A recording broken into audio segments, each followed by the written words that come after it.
Kom ons maak ons oë toe, dan bid ons saam. Ons almagtige God, Hemelse Vader, Here, ons dankie vir hierdie dag en vir hierdie geleentheid waar ons weer rondom U woord kan vergader. En Here, ook hier waar ons nou na U woord gaan luister, wil ons vra dat U vir ons sal seën, dat U vir ons U genade en U vrede ook sal gee, ook deur die aanhoor van dit wat U vir ons ook hier deur die woord wil leer. Here, ons wil vra, lei ons en rig ons ook deur die waarheid van U woord. Werk met die Heilige Gees in ons harte en gee dat ons ook dit wat ons hier hoor in ons lewens sal gaan uitleef tot eer en verheerliking van U groot en heilige naam. Ons vra daarom, Here, spreek tot ons, want ons die kinders wil graag luister. En ons vra dit en bid dit alles as dit U wil is in U groot en heilige naam, in die naam van Jesus Christus. Amen. Ons skriflesing vanmôre uit Johannes 20. Ek gaan vir ons daar saam lees vanaf vers 19 tot aan die einde, vers 31. Ek lees vir ons saam in Johannes 20 vanaf vers 19. En toe dit aand was op daardie eerste dag van die week en die deure waar die disippels vergader het uit vrees vir die Jode gesluit was, het Jesus gekom en in hul midde gestaan en aan hulle gesê, vrede vir julle. En nadat hy dit gesê het, wys hy hulle sy hande en sy sy. En die disippels was bly toe hulle die Here sien. Jesus sê toe weer vir hulle, vrede vir julle. Soos die Vader my gestuur het, stuur ek julle ook. En nadat hy dit gesê het, blaas hy op hulle en sê vir hulle, ontvang die Heilige Gees. As julle die mense hulle sondes vergewe, dan word dit hulle vergewe. As julle die mense hulle sondes hou, dan is dit gehou. Nou ek wil myself net hier onderbreek, ek wil dit nie weer in die preek noem nie, maar ek wil net verduidelik, hier in vers 23 beteken dit nie dat ons die mag het soos God om mense se sondes te vergewe, of dat sy disippels, of die disippels van Jesus dit gehad het nie, maar hier gaan dit daaroor dat hulle kan aan mense verkondig, dat as mense in Jesus glo en glo dat Jesus vir hulle sondes aan die kruis gesterf het, dan is hulle sondes vergewe, omdat Jesus die een is wat dit op die kruis, deur sy versoenende sterwe aan die kruis gedoen het. Maar ook die ander kant, as mense nie aan Jesus glo nie, dan kan hulle ook verkondig, want onthou hierdie opdrag is nou juis, ek stuur julle uit, hier's vir julle 'n opdrag, dan kan hulle ook verkondig, as julle nie vir Jesus aanneem as julle saligmaker en verlosser nie, dan is julle sondes nie vergewe nie. Maar goed, kom ons lees verder van vers 24 af. En Thomas, wat genoem word Didimus, een van die 12, was nie saam met hulle toe Jesus gekom het nie. Die ander disippels sê toe vir hom, ons het die Here gesien, maar hy het vir hulle gesê, as ek nie in sy hande die merk van die spykers sien, en my vinger steek in die merk van die spykers, en my hand in sy sy steek nie, sal ek nooit glo nie. En 8 dae daarna was sy disippels weer binne en Thomas saam met hulle.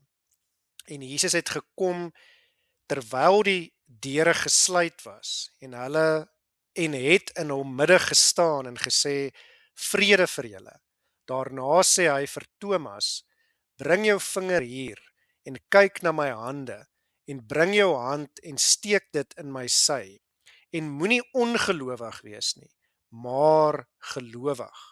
En Thomas antwoord en sê vir hom, my Here en my God. Jesus sê vir hom, omdat jy my gesien het, Thomas, het jy geglo. Salig is die wat nie gesien het nie en tog geglo het. Nog baie ander tekens het Jesus vir sy disippels gedoen wat in hierdie boek nie beskrywe is nie. Maar hierdie is beskrywe dat julle kan glo dat Jesus die Christus is, die Seun van God, en dat julle deur te glo die lewe kan hê in sy naam. Voordat ek vir ons wys op ons teksvers, daar is nog iets wat ek vir ons op wil wys. In vers 19 lees ons, en toe dit aand was op daardie eerste dag van die week, so dit is weer eens die Sondag, die eerste dag van die week, sien ons het Jesus in hulle midde vir die eerste keer verskyn. Maar ons teksvers vir vandag is vers 27 en ek wil dit weer vir ons voorlees. In vers 27 lees ons: Daarna sê hy vir Thomas: Bring jou vinger hier en kyk na my hande en bring jou hand en steek dit in my sy. En moenie ongelowig wees nie, maar gelowig. En moenie ongelowig wees nie, maar gelowig. Nou ja, ons het verlede Sondag reeds begin, ek het gesê, met hierdie tema van ongeloof. En ons het die vraag vir mekaar gevra: hoekom is ons harte nie meer brandende vir God nie? Hoekom sukkel ons met ongeloof of met klein geloof? Ons sê dalk voor mense ons glo, maar diep binne twyfel ons. Ons sê ons glo, maar ons bly in ons sonde voortleef. Ons verander nie en daar is nie by ons 'n begeerte om te verander nie. Ons maak nie werk daarvan om te verander tot eer van God nie. Ons sê ons glo, maar ons lewens getuig nie daarvan nie. En miskien is dit juis omdat ons lewens nie daarvan getuig nie dat ons twyfel. Nou, as jy dalk so voel, die disippels van Jesus het ook getwyfel. Ja, selfs kort na sy opstanding het hulle nog getwyfel, want hulle het nie werklik verstaan wat aangegaan het nie. In Markus 16 vers 11 lees ons byvoorbeeld: En toe hulle hoor dat hy lewe en deur haar, dis nou deur Maria, gesien is, het hulle dit nie geglo nie. En in Lukas 24 in verse 10 en 11 lees ons: En dit was Maria Magdalena en Johanna en Maria, die moeder van Jakobus, en die ander vroue saam met hulle wat dit aan die apostels vertel het. En dan sien ons in vers 11: En hul woorde het vir hulle, dis nou vir die apostels, na onsinnige praatjies gelyk, en hulle het hom nie geglo nie. Hoekom? Want is nie logies dat iemand uit die doodheid kan opstaan nie. En hulle het nie verstaan wat Jesus vir hulle geleer het terwyl hy op aarde was, toe hy vir hulle gesê het dat hy die dood sal oorwin nie. Ook in Matteus 28, in daardie bekende gedeelte tussen verse 16 en 20, lees ons in vers 16 en 17: En die 11 disippels het na Galilea gegaan, na die berg waar Jesus hulle bestel het. Hierdie is nou nadat Jesus al hulle verskyn het. En toe hulle hom sien, het hulle hom aanbid, maar sommige het getwyfel. En hierdie sommige, sê baie kommentare, verwys nie noodwendig na die 11 wat hom gesien het nie, maar dit verwys na van die ander disippels wat saam met hulle daar was, wat hom vir die eerste keer gesien het. So hierdie ongeloof is iets wat 'n werklikheid is ook vir die disippels. Hulle het getwyfel, hulle het nie geglo nie, want dit is nie vir hulle werklikheid nie, want dit maak nie vir ons menslike verstand sin nie. Hierdie ongeloof of klein geloof van die disippels moet vir ons wys dat hulle gewone swak, sondige mense was, net soos ons, en daarom het hulle ook getwyfel, net soos wat ons baie keer twyfel, soos wat ons geloof klein is. Maar dit moet ook vir ons wys, hulle was nie sommer net maklik oortuigbaar gewees nie, en dit is baie belangrik. Thomas sê hier, as hy nie werklik sy vinger in die gate in Jesus se hande en sy hand in die sy en Jesus sy hand in die wond in Jesus se sy kan steek nie, sal hy nie glo nie. Dit is ook baie belangrik, want dit beteken hierdie disippels van Jesus was nie sommer net maklik oortuigbaar nie. Hulle was nie, soos die Engelse woord sê, gullible gewees nie. As Jesus nie werklik uit die doodheid opgestaan het nie, sou hulle nie geglo dat hy werklik uit die doodheid opgestaan het nie. Maar hy het, en daarom het hulle geglo en was bereid om selfs vir hulle geloof te sterf. En omdat Jesus werklik die dood oorwin het, daarom het hulle werklik geglo.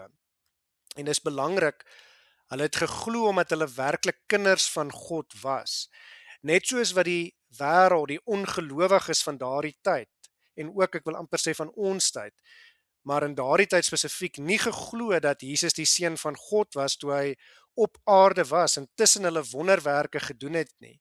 Net so het hulle nog steeds nie geglo toe hy uit die doodheid opgestaan het en daar getuies daarvan was nie. En daarom glo die Jode vandag nog nie. Paulus skryf in 2 Korintiërs 4 iets daarvan. Hy skryf in verse 3 en 4: Maar as ons evangelie dan nog bedek is dit bedek in die wat verlore gaan, naamlik die ongelowiges, in wie die God van hierdie wêreld die sinne verblind het, sodat die verligting van die evangelie van die heerlikheid van Christus, wat die beeld van God is, op hulle nie sou skyn nie. So met ander woorde, hulle kan nie sien nie, want hulle is blind, want hulle wil nie sien nie, want hulle is nie God se kinders nie. Ons moet dus vandag nie toelaat dat die duiwel met sy afgode van hierdie wêreld ons verblind om nie te glo nie. Maar die wonderlike is, ons kan glo en ons moet glo. En dit is weer ons spreekvraag vanoggend. Hoekom kan ons glo? Hoekom kan ons harte brandende wees vir God? En ons teks wys vir ons 'n aantal antwoorde op hierdie vraag van ons. Die eerste daarvan sien ons in verse 19, 21 en 26 en ek wil dit vir ons lees. En dit is die antwoord by al hierdie verse is omdat ons vrede het en kan hê, want Jesus het oorwin. So kom ons lees verse 19, 21 en 26 weer. Dis elke keer wanneer Jesus sê, in vers 21, Jesus sê toe weer vir hulle, vrede vir julle. Soos die Vader my gestuur het, stuur ek julle. Vers 19, ek het nou eers vers 21 gelees, in vers 19, en toe dit aand was op daardie eerste dag van die week, en die deure waar die disippels vergader het, uit vrees vir die Jode gesluit was, het Jesus gekom en in hul midde gestaan, en aan hulle gesê, vrede vir julle.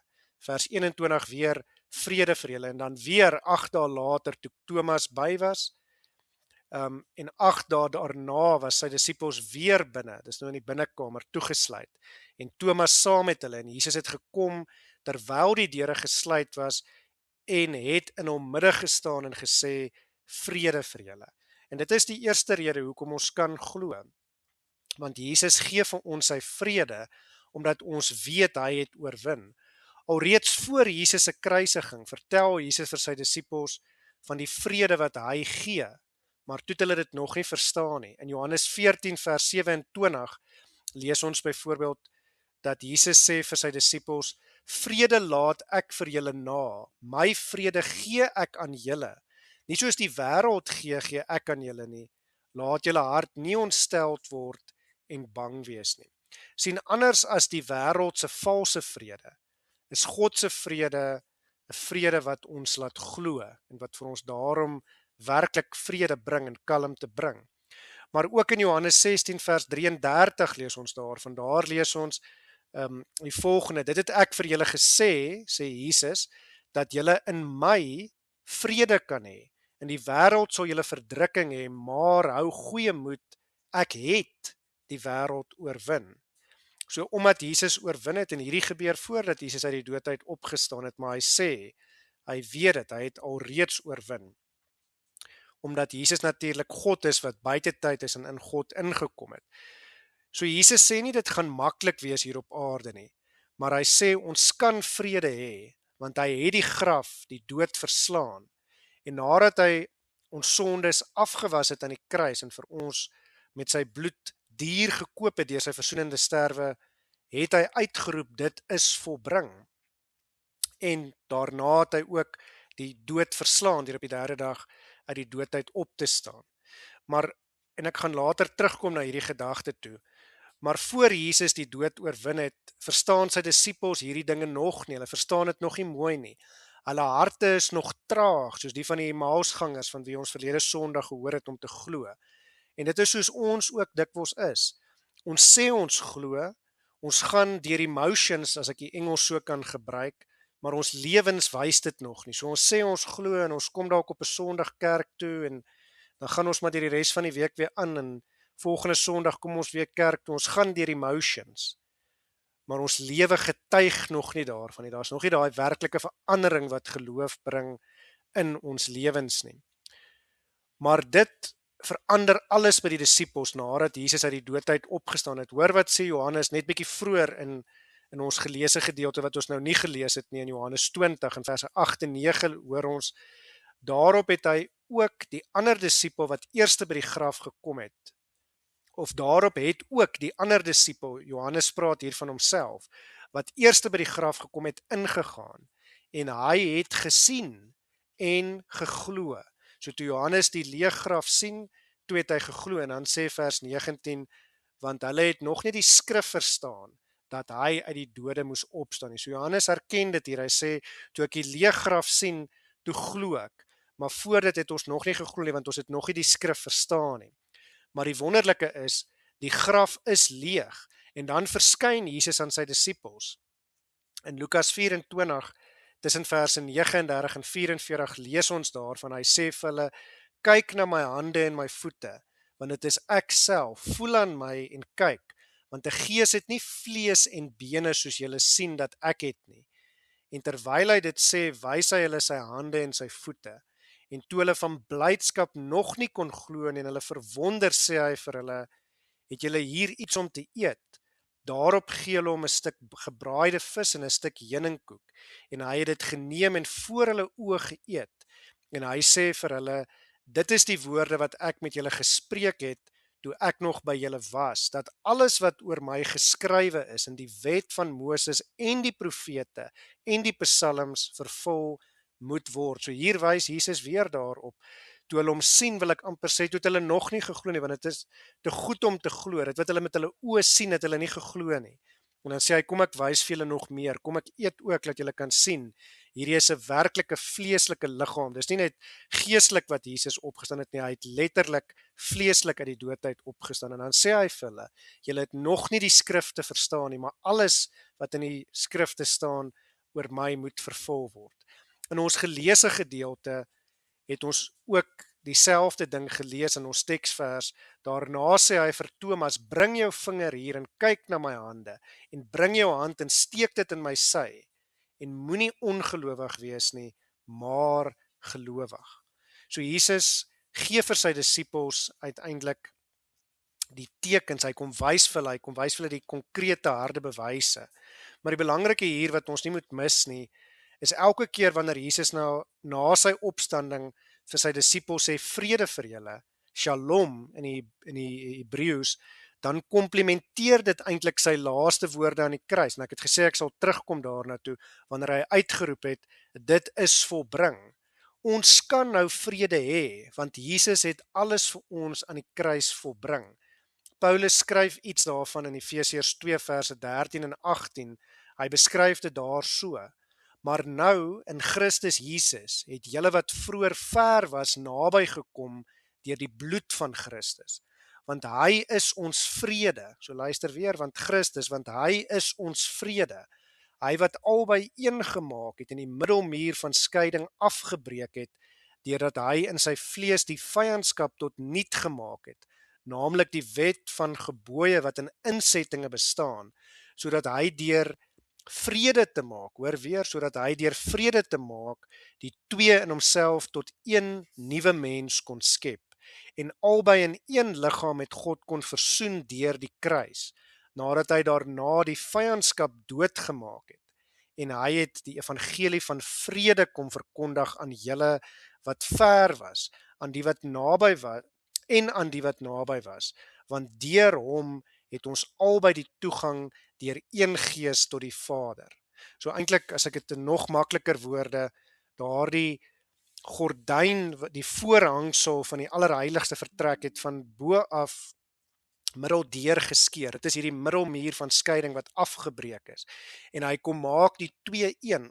Die Jode wat vroeër God se kinders was, maar ook ons as die heidene, die ongelowiges.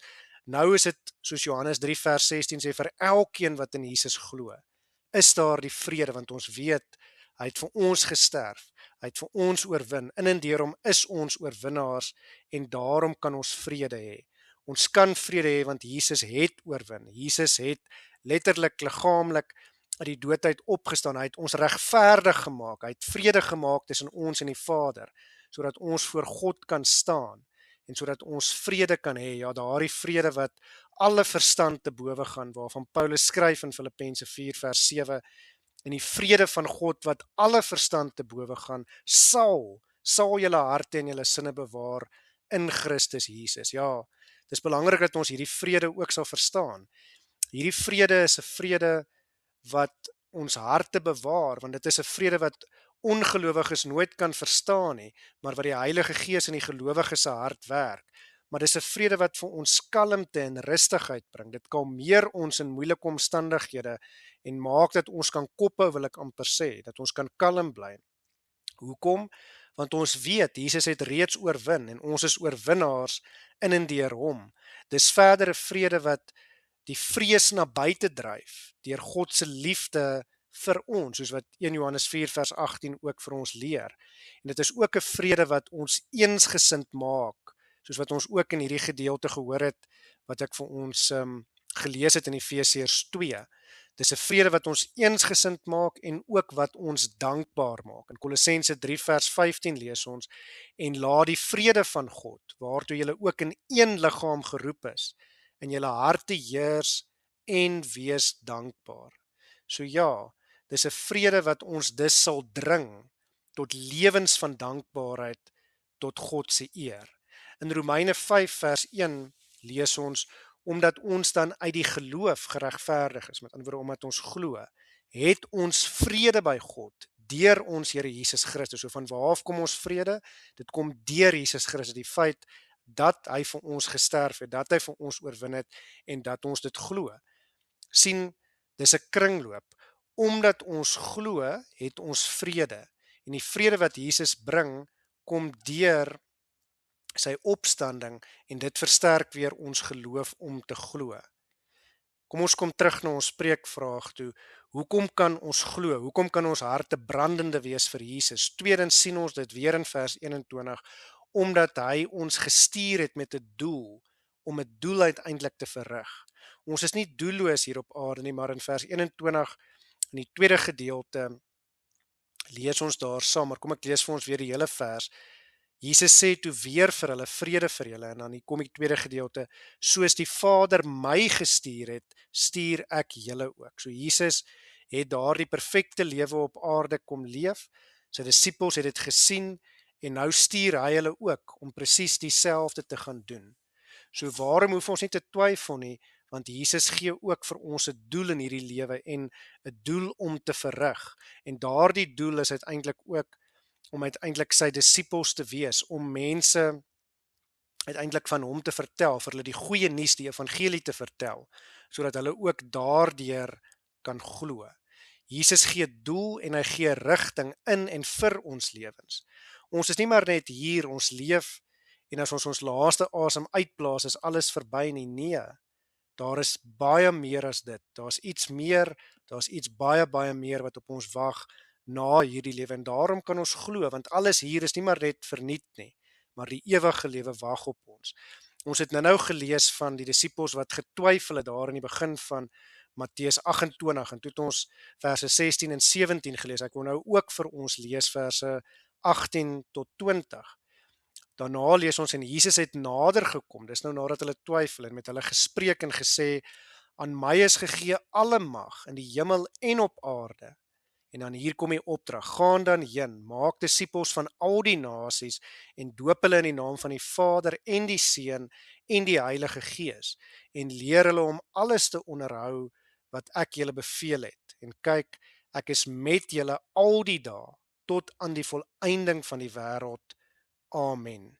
So die wonderlike is, daar is 'n doel, daar is rigting vir ons, en daarom kan ons glo, want ons is nie doelloos of rigtingloos nie, maar God het 'n plan, en ons is deel van sy groot verlossingsplan, en hy gebruik ons in sy groot verlossingsplan, wat hy ook met hierdie wêreld het, om uiteindelik die goeie boodskap van Jesus se oorwinning oor die kruis en die dood te kom verkondig.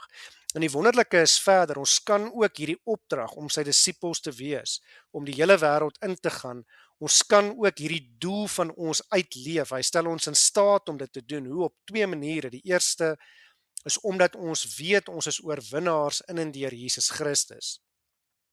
Ons lees hier in ons geleesde gedeelte dat 2 keer aan die begin en ook 8 dae later, toe Thomas by was, is hulle in die bovertrek, dis gesluit want hulle is bang. Die disippels is bang, hulle kruip weg daar in die bovertrek, want hulle weet, Jesus is gekruisig en hulle is sy volgelinge, en hulle is bang dat die Romeinse soldate hulle ook gaan kom vang, en hulle dalk ook gaan kruisig. Maar wat gebeur, wanneer Jesus dan aan hulle verskyn? wanneer hulle besef Jesus het die dood oorwin, dan verander alles. Hierdie bang disippels is dan nie meer bang nie.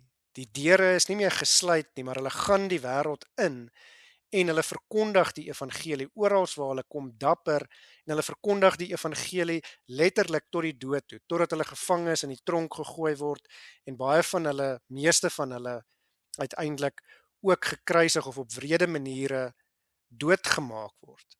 Maar so sterk was hulle geloof, want nou het hulle geglo. Daardie vrees wat hulle gehad het is weg, maar nou is daar net 'n vuur wat in hulle harte brand om hierdie boodskap uit te kry, om uiteindelik die kerk wat ons vandag het, dan ook te stig.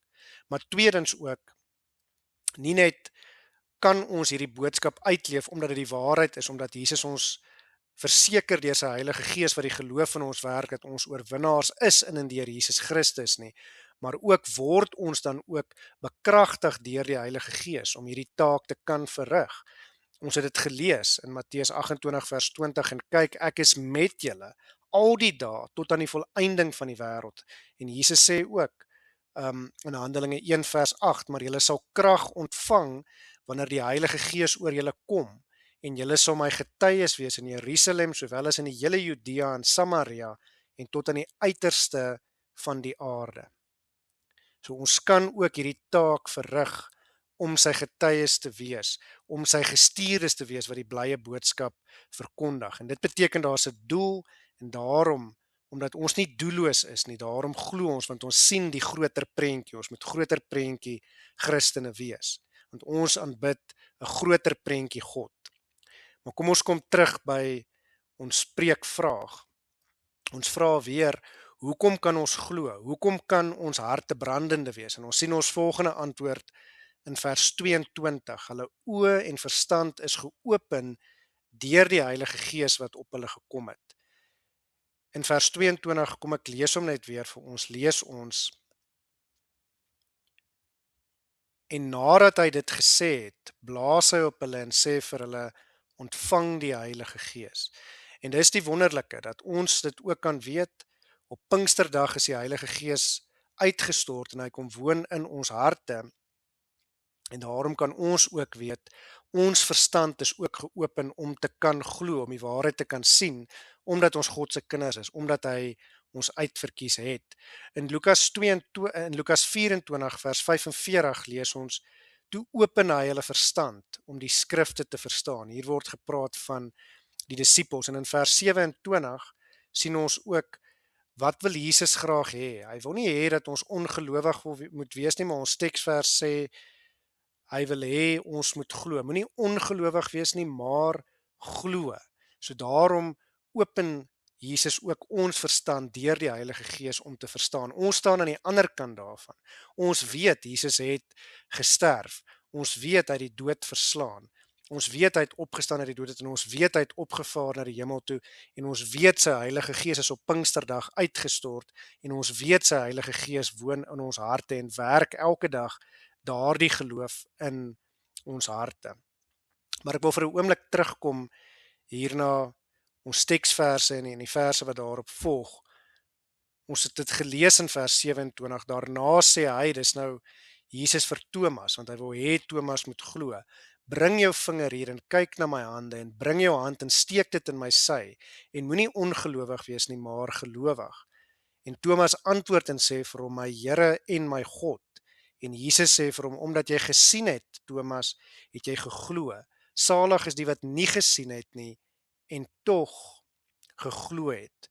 En dan lees ons verder, nog baie ander tekens het Jesus voor sy disippels gedoen, wat in hierdie boek nie beskrywe word nie, maar hierdie is beskrywe, dat julle kan glo, dat Jesus die Christus is, die Seun van God, en dat julle deur te glo die lewe kan hê in sy naam.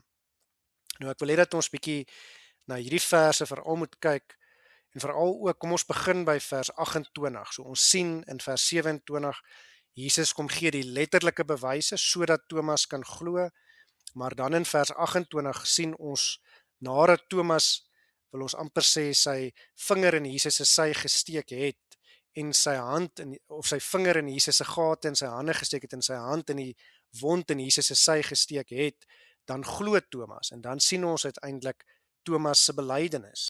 Thomas se belydenis in vers 28 is my Here en my God. En dit is die doel van hierdie hele gedeelte wat Johannes vir ons hier vasvang onder leiding van die Heilige Gees natuurlik.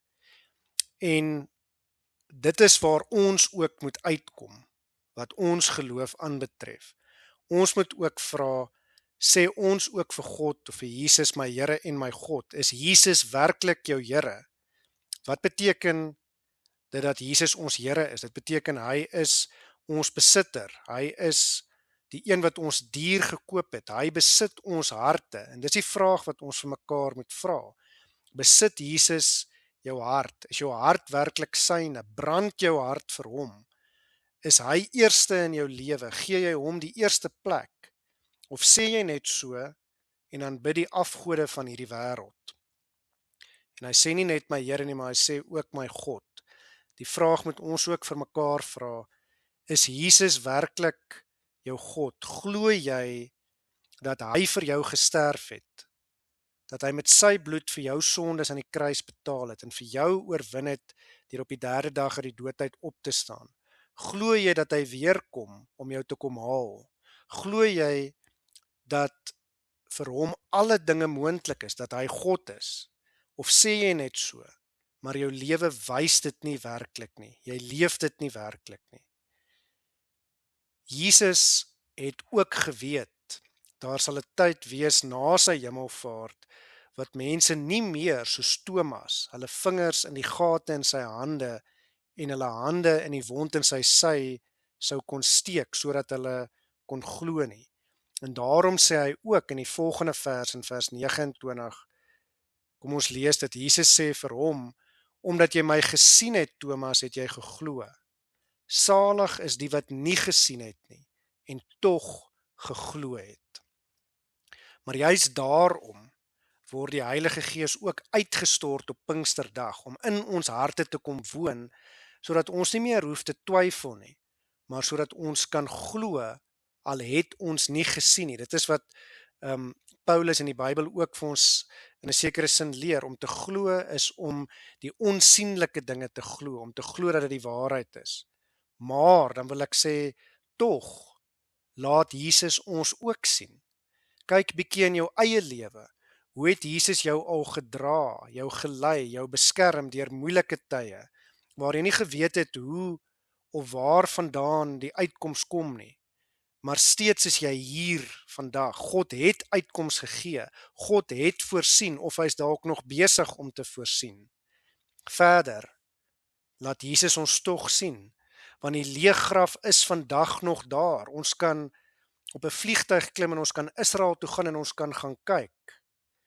En verder is daar soveel argeologiese bewyse. Elke dag word nog dinge opgegrawe gekry, nog bewyse gevind, wat die Bybel as waar bewys, en nog nooit het enige ontdekkings, enige opgrawings, enige iets wat gekry is, of enige wetenskaplike, wil ek amper sê ontdekkings, of enige wiskundige ontdekkings, of enige iets, kon nog ooit die Bybel verkeerd bewys nie.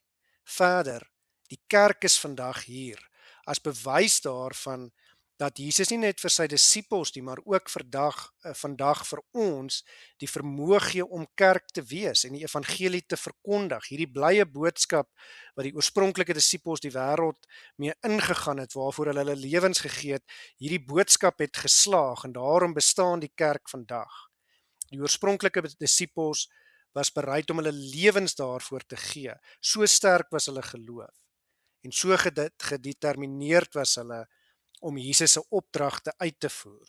En dit is uiteindelik ook 'n konkrete bewys. Dis iets wat ons vandag sien. In 'n sekere sin, elke keer wanneer ons vandag gelowiges sien wat bymekaar kom, dit hoef nie net altyd 'n kerk gebou te wees nie, maar daar waar, soos die woord sê, 2 of 3 in my naam vergader, behoort dit vir ons 'n bewys te wees dat Jesus het die dood oorwin en dat ons kan glo daarom. In die Heidelbergse Katekismes, Sondag 12, vraag en antwoord 21, word vir ons die vraag gevra, wat is 'n ware geloof? En ons ken daardie antwoord. Die antwoord sê 'n ware geloof is nie alleen 'n gewisse kennis waardeur ek alles verware wat God aan ons in sy woord geopenbaar het nie, maar ook 'n vaste vertroue wat die Heilige Gees deur die evangelie in my hart werk, dat nie alleen aan ander nie, maar ook aan my vergifnis van sondes, ewige geregtigheid en saligheid deur God geskenk is uit loutere genade, alles ter wille van die verdienste van Christus.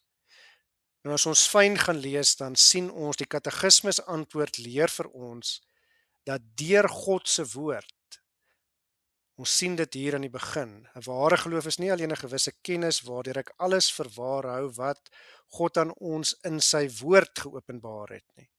So ons sien die katekismes leer vir ons dat deur die Bybel, deur die woord van God, kom uiteindelik ook die geloof. As ek werklik die Bybel lees, sal ek begryp dat die plus minus 40 verskillende skrywers, wat baie van hulle mekaar glad nie eers geken het nie, hulle wat geskryf het oor 'n tydperk van meer as 1500 jaar, dat hulle almal oor hierdie groot tydperk nie so kon skryf asof dit een skrywer is wat een storie geskryf het, naamlik die van God se liefde vir ons nie, en dat alles wat in die Ou Testament geskryf is vervul is en waar geword het, en dat alles gaan oor Jesus en sy genade vir ons en hoe groot sy genade is en wat hy vir ons gedoen het. As ek die Bybel werklik lees en ek verstaan dit en ek sien hoe dit alles in mekaar inpas, dan sal ek nie anders kan nie as om te glo nie, want ek weet dis vir mense onmoontlik, maar vir God is alle dinge moontlik.